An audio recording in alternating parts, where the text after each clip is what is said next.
the flip chart, move it to a spot where you're comfortable with it.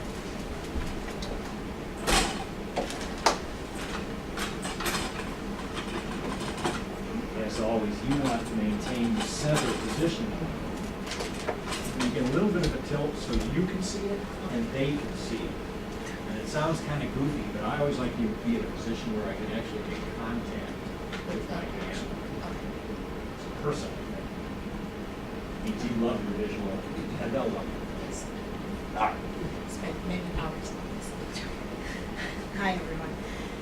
My name is Moya Dor and I am the Senior Venue Manager at City Field for Union Square events. My duties is basically running all of our concession stands and also our kitchens. So within Taste of the City, we have Shake Shack, which is our busiest concession stand. We have Blue Smoke. Now Blue Smoke is also one of our busiest because we're the only one that carries barbecue in the whole stadium. We have Papa Rosso, which is a new concept. We do pizza here, which it's picking up this season because now everyone is recognizing our concession stand. So we're getting a push on that this season. And we also have Taco Frites, which consists of box frites, cantina, and taco. Okay, time out a second. Yes, What am I going to say? I'm going down to... No. Audience? Waiting? No. Aye. eye contact. Yeah, this is a perfect presentation to sell each of these little segments to one person at a time. Sell the segment and then go sell the next segment. So I'll start over. Yes, please. Okay, great. My name is Moya Dura and I am the Senior Venue Manager at City Field for Union Square events. I manage 6 concession stands. Within that 6 concession stands, that consists of Shake Shack, which is our busiest. When I elaborate on this, our busiest meaning guests will stand in line for an hour to 2 hours, watch the game, and wait in the rain for a burger. That's how dedicated our guests are.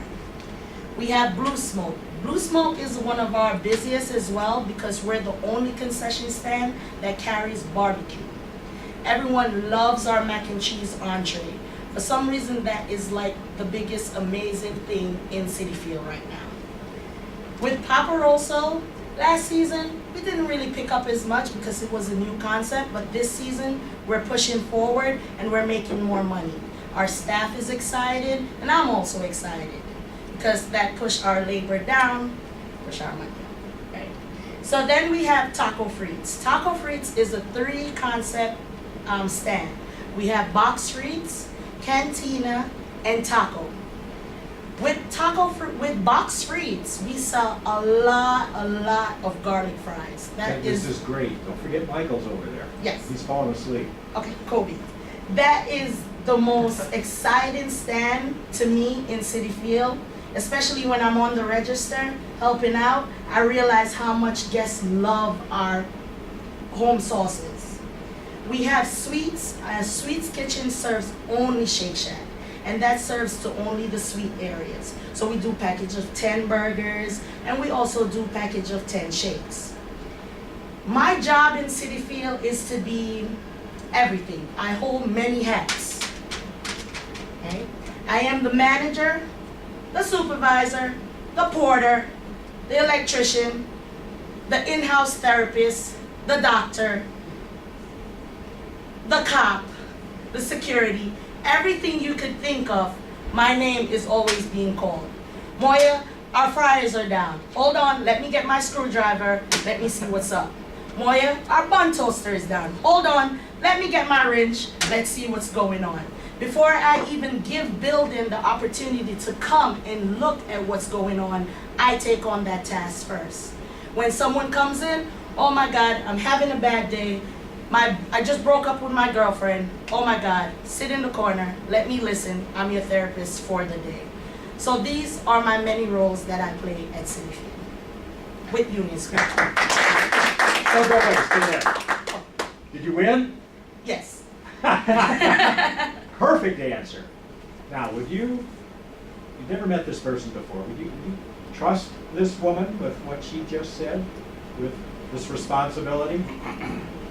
Yeah, I think you gave your audience no choice with your eyes, and especially a little reminder on the front end, which I'll probably have to do with about everybody, because we're up there thinking about all these techniques.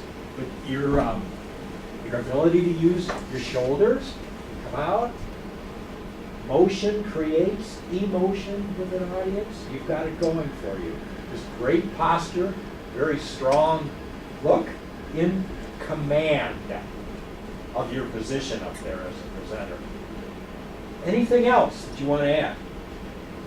What's good? What's bad? Can she improve in some? Sorry? Good inflection and use of hands and facial. Yes. I mean, the excitement level that you bring to this audience is catchy. Very catchy. Let's see if we're missing anything. I like the hats. You know, the hats are a good visual. You know, if I had an all-day visual class with this group and with you, I'd have you with big hats out there just to make I was an trying to emphasis. draw it bigger, but then I failed. That's a good I was visual. trying, Yeah. but I failed. Okay. Thank you. Very nice.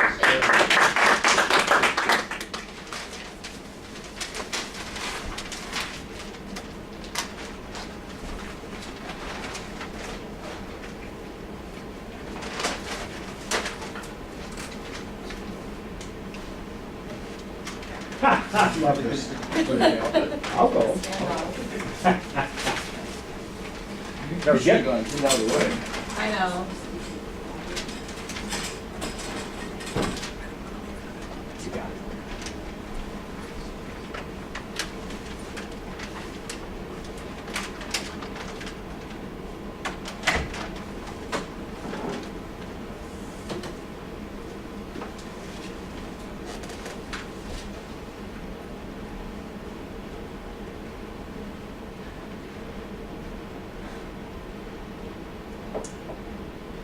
Change.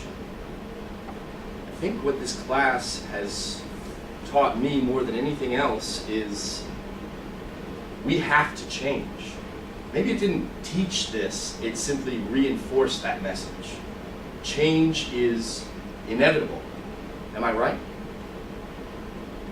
Can we say that change can sometimes be uncomfortable? Is it safe to say that in our jobs, in restaurants, we are the arbiters of change management? Seems fair. Okay. Let me illustrate how I believe that story to be true through a couple points, a couple examples from Union Square Cafe. It was 2012. Take yourself back. Okay. I was relatively new at Union Square Cafe and was full of ideas, full of enthusiasm for what could be. We had a beautiful bar, we still do. That bar had just been refinished. Shiny, sleek, sexy. People loved it. Thursday afternoon, actually it's Friday, isn't it? Friday afternoon, about 1:15 in the afternoon, bar's packed. Bartenders are shaking their drinks, making people happy, talking about being their therapist for the day. And I'm watching my bartender slide the drinks across the bar that's now increasingly wearing thin. Brand new, refinished bar, had to close for 2 days, wearing thin, eroding from the acid in the white wine, the citrus. Terrible. I'm the custodian of that brand, which includes the caretaker of its physical plant. What the hell do I do? An idea came to me. Not even 2 blocks away was a restaurant supply store that we used, had an account there, and I worked in a few other restaurants before. I had an idea. I went to the restaurant supply store, ran out in the middle of lunch, walked in, barked something barely audible, knew exactly what I was looking for, grabbed it from the bar, from the store, ran back in, $18.95, I signed for it, didn't even have to put any money down. Here it is. It's a bar mat. I ran up to the bar, full of people, the bartenders making their drinks. I slapped down the bar mat on the bar, and I said, bartender looked at me, looked at the mat, looked at me again. She said, how do I slide my drinks, Sam? I said, slide your drinks. Just move it. She said, Sam, who's gonna clean that thing? I said, you are. She said, Sam, who's gonna get it out of the dishwasher after it's clean? It's gonna get lost. I said, you are. She said, well, Sam, how's that thing, how expensive was that? It was $18.95. Don't worry about it. She proceeded to have an episode in front of all the guests, in front of everybody there. I knew I was right, but the change that I affected in that moment was too sudden, too brash. I learned something. Or did I? 2 years later, 2014, here I am thinking I'm a master of change management. Union Square Cafe had always been a restaurant full of devotees, full of regulars. We don't have guests, we have fans. So says Pete Wells. These fans don't like change. I said, well, our martini glass has to change. This thing is stodgy and old and carries about 17 ounces of booze in it. Aha. Lo and behold, the new martini glass. It's sleek, it's curved, it's round, it's sexy, like our bar. And it only holds about a 6-ounce martini. That's what we want. Costs about $4.95. I bought 36. I proudly came in one Friday afternoon, dropped that glass down in front of some of my regulars, poured their gin martini, a little dirty, rocks on the side, and I stepped back.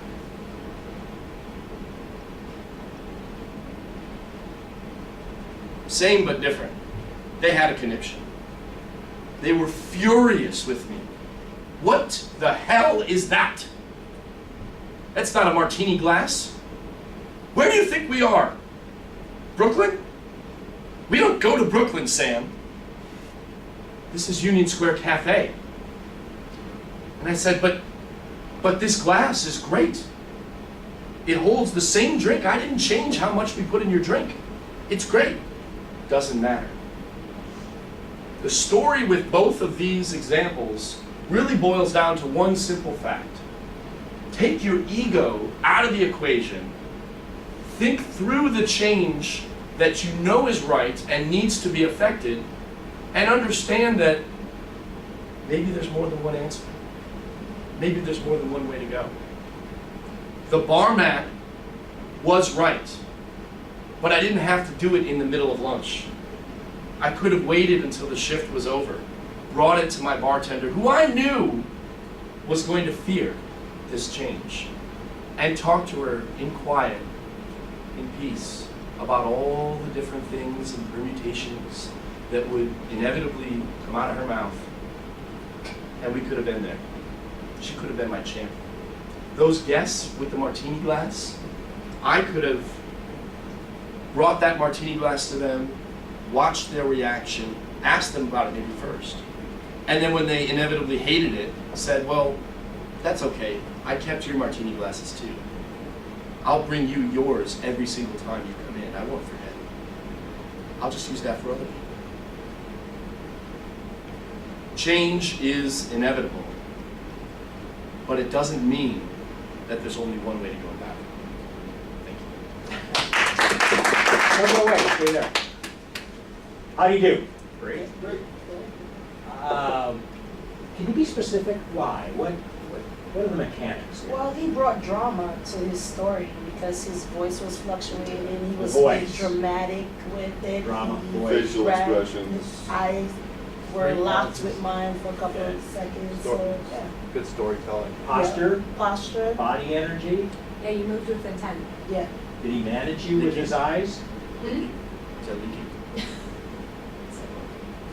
He did, because at one point when he glanced at me and moved over to Adam, I was looking like, okay, why did you move away? I want to hear the story. Come back.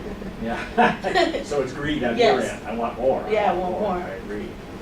Yeah, I like it. You have a good command of the audience. I would suggest the drama was there, the look was there, the voice was there. You might consider a little bit too much predictability. I would like to see you, you know, some people maybe think they smile too much. Some people along the way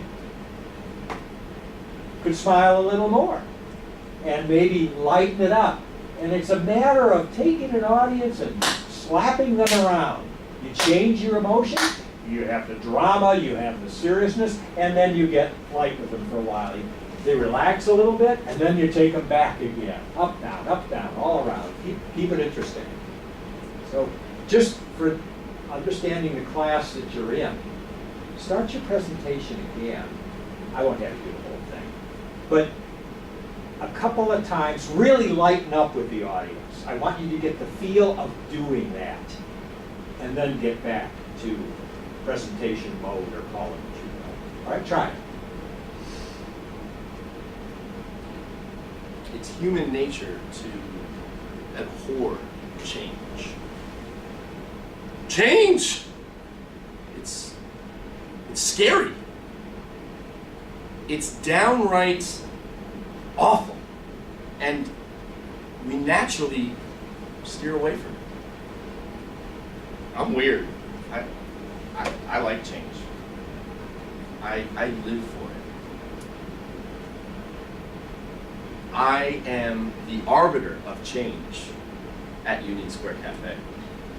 So the way in which my job, my duty is to affect that change, the way in which I'm successful or not, sometimes not at all, is by being inclusive, by thinking through the change that's about to happen from all different directions. Okay, time out. What do you think, audience? Where would you rather see him? Mixing it up a bit, or with the consistent level of drama? Mixing up a little bit, because even then I was smiling because I was like, you're so sarcastic, it's amazing. Right, so it's bringing an emotion out in you, yeah, which 'cause I is what kept we want to smiling. do as a Right. presenter. Was that different or Oh not gosh, wait till you see the different? Okay. film of that. My opinion. Yeah, it was different. You guys agree it was different? Yeah, sure. I thought it was dramatically different. Both work. And this is not a game of perfection up there. Different things work, but sometimes we can experiment and try different approaches. For my taste, I like to see you mix it up like you just did. I think it's more fun for you, the presenter. Any other comments? What do you think, Michael? I think your first go around. I mean, you were right to the point. I like all the emotion that was there. Like it was the energy. I felt that message needed. I think if it were a longer presentation, a little bit more up and down might have kept it more interesting. But it was strongly to the point. It was solid. Yeah, and I said, look, you've got audience, the way they think, the way they listen is incredibly complex. We look for different things from you, the presenter. So we, as a presenter, we got to think, well, I'm going to try to appeal to everybody, which is almost impossible. But you take your best shot. But I just want you to consider, as a presenter, predictability.